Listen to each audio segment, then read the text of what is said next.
Dalam mewujudkan keberlanjutan pembangunan, pemerintah Kabupaten Aceh Besar menggelar Musyawarah Perencanaan Pembangunan atau Musrenbang tahun 2027. Kegiatan tersebut berlangsung di Aula BGTK Lubuk Ingen Jaya pada Selasa pagi.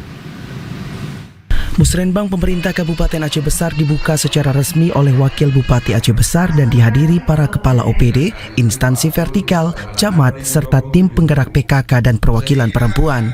Ketua DPRK Aceh Besar Abdul Mukti menyampaikan, seluruh perangkat daerah harus mampu mengidentifikasi dan memahami berbagai permasalahan di daerah.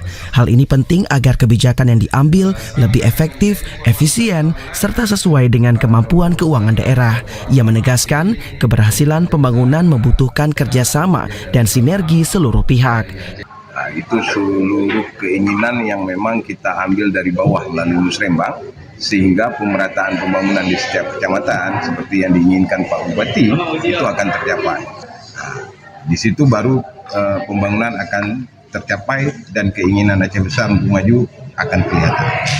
Sementara itu, Wakil Bupati Aceh Besar Syukri Ajalil menyampaikan rencana kerja pemerintah daerah akan difokuskan pada 4 prioritas, yaitu peningkatan tata kelola pemerintahan dan pelayanan publik, penurunan angka kemiskinan dan stunting, penguatan ekonomi dan pendapatan masyarakat, serta peningkatan infrastruktur dan konektivitas. Syukri berharap seluruh pihak dapat memberikan dukungan dan komitmen agar rencana pembangunan ini dapat terlaksana dengan baik.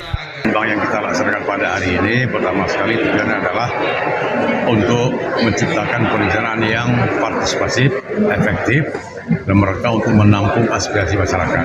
Mudah-mudahan seluruh aspirasi masyarakat bisa tertampung melalui anggaran yang tersedia. Pada Musrenbang ini hadir berbagai pemateri antara lain Ahmad Cahaya Nugraha, Guru Besar UIN Hidayatullah Jakarta, PLT Kadis Pertanian dan Perkebunan Aceh Azanuddin Kurnia, Bapeda Aceh, serta Agusni, Kepala Bapeda Aceh Besar selaku moderator. Dari Aceh Besar, Tim Liputan TVRI Aceh melaporkan.